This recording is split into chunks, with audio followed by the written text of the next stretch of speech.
Hi guys, welcome to Vlogmas Day 4. I'm Dawn, aka Resting Witch Face, and today I want to take a minute and apologize for a recent video that I made with the title How Not to Gain Weight Over the Holidays, How to Lose Weight, Not Gain Weight Over the Holidays. And I proceeded to talk about, losing weight or whatever. And I let people know that you need to do the carnivore diet in order to do that. But I didn't give any details. And one of my viewers politely let me know that she watched the whole video, hoping eventually I was going to explain the carnivore diet. And I never did. And she's right. And I'm so embarrassed. I lost track. That's all I can say. I'm old. I'm 63 and my mind wanders. That and my daughter had just gone through a 7.0 earthquake and I was waiting to hear back from her. I didn't know if it was a precursor. And you'll see in the video, my cat was just being jazz the way he always is. But anyway, that was no excuse. So I want to let you know and my viewer know that I did make a full video regarding the carnivore diet. It gives a little more detail and what I do. And I'm going to link that hopefully here or in the description so you guys can get some more information. And again, I apologize. I don't know what I was thinking. My mind was also on Christmas. It was my Vlogmas, and I was focusing more on that. But it is important for people to know, how to do the carnivore diet and what I eat and all that good stuff. So hopefully that will be beneficial. But anyway, today I'm going to talk about a few things. One of the things is I just finished an interview online with a Dave from DC Learning to Live, and I'll put another link for him. The interview probably won't post until tomorrow, I think he said, but I had so much fun and I learned so much from him. We talked about a lot, and something that came up, and I haven't even talked about it in my own videos, is how I had basically resigned myself to never being thin. I just thought it wasn't in the cards for me. I mean, obviously, I'm in my 60s. I've tried every diet known to man. I've even had surgery, and I was still overweight. It's like it's not meant to be. It's genetics, whatever you want to blame it on. I am never going to be thin. At most I could hope for was to try and be healthy. But really, how healthy could I be with an extra 100 pounds? You know?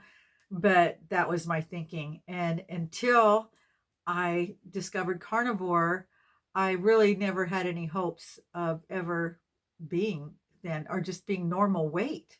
And now I feel like I finally have hope. I mean, I've already lost half the weight I wanted to lose. I'm 50 pounds down. And so, yeah, I feel pretty confident that I'm going to lose the other half. And it's just a remarkable feeling.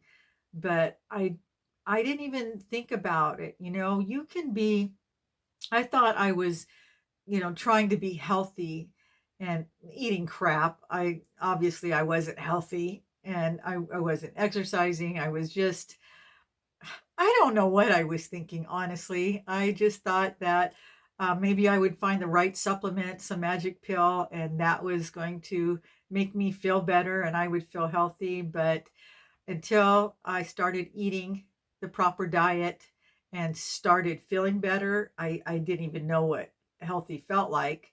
And now I'm at the halfway point. I am feeling better than I have ever felt, even in my 20s, but I'm only halfway there.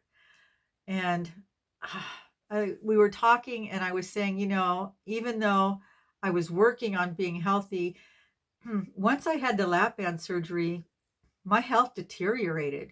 Not only did I not lose all the weight that I was hoping to lose, but now that I had the lap band, it was keeping my body from absorbing the nutrients out of the foods that I needed. So now I'm not only overweight, I was becoming malnourished. And it was getting progressively worse to the point that I got to that day, the day that this all went really bad. I thought I had the flu, and I was in bed and just felt awful, and I was throwing up and I had diarrhea. Excuse me, TMI, I know, but that's how sick I was. Fortunately, my daughter was living with me at the time, and she was taking care of my sister for me because I couldn't even get out of bed to take care of her. I don't know what I would have done. But anyway, I'm laying in bed, and I tried to get to the toilet as much as possible when I had to throw up, but it was down the front of me, it was on my bed. She had to help clean me up. And when my husband came home, he came in the room with her, and they're like, oh my God, it looked like a murder scene because I'd been throwing up. It was red. And I said, you guys, it's not blood. I was taking beetroot supplements at the time. And I was like, it's just from that. And they're like, I don't know. You look really pale. My husband said, your lips are even white. You look awful. They tried to get me to go. And I was like, no, no. I was too sick to go, honestly. And then they suggested calling an ambulance. And I was like, oh, hell no. I am not having a bunch of firefighters come up here, see me looking like this with vomit all over me. Just let me die in peace. Just let me die. I was fine with that, and so they tried to clean the mess up. They they kept talking to me and trying to convince me. And so what I did was, the next day I called one of those mobile medical units that can come to the house. And it was these two nurses, and supposedly, they take all your vitals and they take blood, and then they recommend some kind of cocktail, and they put it in a bag and an IV. And I was thinking, that's what I need. I'm dehydrated. I need these vitamins. And once they do that, I'm going to be fine. So I'm, waiting for that. They took the blood and they're talking and stuff. And the next thing I know, they're like, ma'am, you need to go to the emergency room. And I'm like, what? It's, what is it, the flu? And they're like, your blood count, your hemoglobin is a 6.2 and it should be a 12. And they said leukemic is 7. They said you need to go in and get a blood transfusion. And I freaked out. I didn't know what to do. So my husband, luckily, he took me in, and it was all I could do to get into the car. He took me in. We went down there. They took me in right away. They had a hell of a time trying to get a needle in my arm, because my blood was down, my veins were collapsed, and it was torture. They were torturing me. It took almost an hour, and I was crying. I was holding on my husband's hand. I was like, this is a nightmare. I can't do this. It was hurting too much. Finally, they were able to get the IV in me, give me the blood transfusion. I did start feeling better just having that.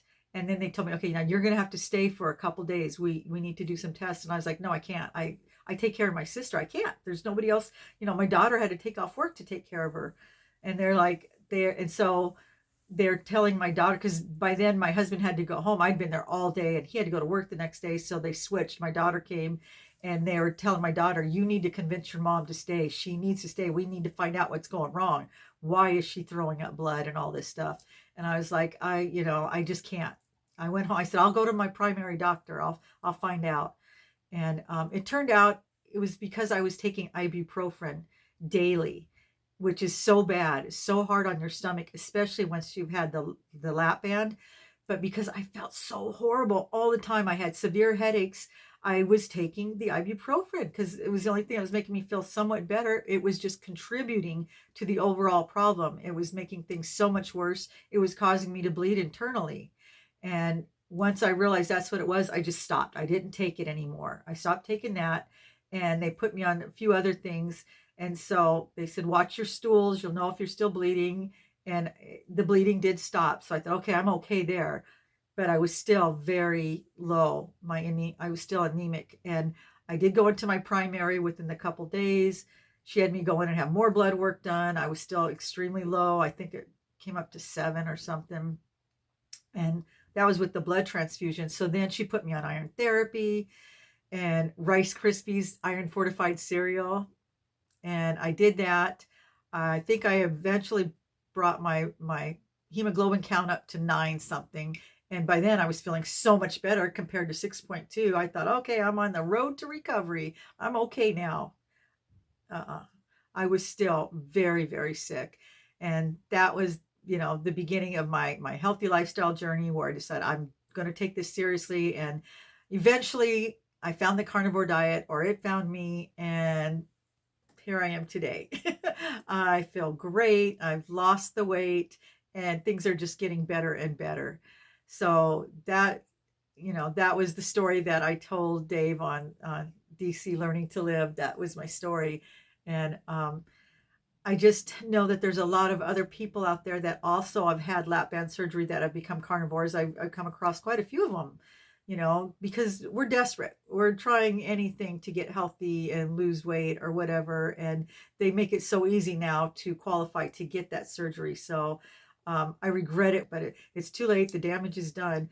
And it does make it hard for me to absorb nutrients, and it makes it hard for me to eat enough food to get the nutrients. So I do have to take supplements. Most people won't have to, but people that have had the lap band or any other kind of weight loss surgery more than likely are going to have to take supplements along with doing this. So, but it's okay. I don't mind as long as I continue to feel like this. I don't mind doing it. It makes me feel great. So that's my story. And now I want to work on something a little bit happier. I want to work on doing my Christmas wrapping. I've been working on that. I love a beautiful package. I love it doesn't even matter what's in it. It's just so enticing when you see a pretty wrapped package. And when I was growing up, I had an aunt who she would always buy for all of us kids. There was a lot of us and she didn't have a ton of money. So she didn't buy, big extravagant gifts, but she wrapped them so beautifully. It didn't even matter what was in it. I couldn't wait to unwrap it. She would put pretty ribbons and bows and embellishments on them, and they were just so much more fun to open. And so I try to do that with my grandkids. Most of the gifts go into gift bags because honestly, I end up getting crunched for time, and it's just easier when you have 8 grandkids to wrap for. But I try to do a couple presents for each one, a couple fun ones, because it's just, like I said, they're more fun to open. And it doesn't even have to be their big gifts. It's just fun. And it's the art of presentation. When you go to a white elephant and everybody places their gifts under the tree, the ones that everybody wants to open are the really pretty packages. Some people will wrap them in newspaper, whatever they can find, and you're like, I don't want that one. And it could be nothing special, but it looks more fun and more inviting. So it's really nice if you can do that. I used to coordinate my wrapping paper with my decor. I still do to some degree. I did a lot of reds this year, so I tried to get a lot of more red wrapping paper and gift bags and bows. But it just, I don't know, because it's part of the aesthetic, my presents once we put them all under the tree. And it was always easier to use a solid color wrapping paper and then embellish it with different things. Um, Different color ribbons and toys. You can use old jewelry. You can use small toys. You can use old Christmas tree ornaments, candy canes, just whatever. There's so many different things you can use. Lots of big ribbon. The ribbon can be kind of pricey. I try to buy it in big rolls. Otherwise, if you buy it at the Dollar Tree, it takes a whole roll for each package. So that's $1 just on the ribbon. I don't like those little bows that come in a bag, 100 bows. I just don't like those. But I mean, if you embellish them with other things, yeah, I think you could make it look pretty, but I just don't really care for those. I like to use the wired ribbon. It just, it holds the shape or whatever. And then, you stick little bells on it. This glitter paper was such a pain to work with. The tape wouldn't stick to it. I ended up having to use hot glue. And then when I used it, well, you can see what happened on the back of it there. You can see where I used the glue. Yeah, it's kind of a pain. I don't know if I'll get it again, but it was so pretty. I really liked that one. And then this one, I just used the box. I didn't even wrap it. I bought a pretty box. And then, like I said, I just used a Christmas tree ornament on there and pretty ribbon. I thought that one came out really pretty. And then this is my favorite. I like this one. It was kind of a holographic, I guess, print on the box. Isn't that beautiful? Gosh, I love that. And they were 2 for $1.25. And then the ribbon and the bow, and then this pretty little tree. I think this is my favorite one. I love this one. I wish they would have had them in gold too. They didn't. So I just used a plain white one with the gold ribbon on that. And then this one I'm going to glue on. I haven't done that yet. I thought that's going to look really cute. But yeah, I've got some more. I'll show them to you. But it doesn't have to be anything extravagant. but it makes such a difference, and it looks pretty under the tree. It's like having more decorations when you look under my tree, which I'll add pictures of that. So yeah, just you don't have to spend a lot of money. I went and bought a huge roll of gift wrap at, it was the Dollar Tree. They actually had a $5 roll, and I still have or plenty left. I didn't even use the whole roll, but I also like the idea of the packages or the boxes that already had like prints already on them. So I didn't even have to wrap those. That made it super easy. I just had to do the ribbon on it. And I thought those looked beautiful. But I tried to find that it was the foil like wire, and it had like stars on it and stuff. They had it. They used to have it all the time, but I don't know if they're just out of it because it's Christmas. But that really looks pretty on packages. I'll include pictures of that too. So it's just, like I said, it's just fun. I know I like getting pretty packages, and I like giving pretty packages. So I just think it makes the holidays a little bit more festive. Okay, guys. So far, I think these are my most favorite ones that I've done tonight. These are really cute. These are just little Christmas ties they had at the Dollar Tree. So I put those on two of my grandson's packages. I thought those were fun. They can wear those. And then I went and picked up some more embellishments. You get two of these for $1.25, and the same with these trees. They were $1.25 for two of them. So that's not too bad. But I do use a whole roll of ribbon, and that's why I only do a couple package for each kid, because I have like 14 or 15 people that I'm wrapping presents for. And if I do two packages for each person, that's like $30 just for the ribbon. It gets to be kind of expensive. So I only do a couple. Oops. And then the rest are just going to go in bags. But it's just fun to have a couple pretty ones to open. So, and this one I have a bunch of pine cones I collected when I went up to see my daughter last time. They're so cute. They're really small, and they're like paper. But anyway, that's the finished product. Here's a few packages I did a couple years ago. I thought they turned out so pretty. Okay, guys, that's it for Vlogmas Day 4. I still have a lot more presents to wrap, and I never did finish my cards, so I'm going to try and work on that. And I'm going to make some time to watch a Christmas movie, darn it. I haven't done that yet, and I need some of the warm fuzzies. I need the Christmas feels, so I'm going to work on doing that.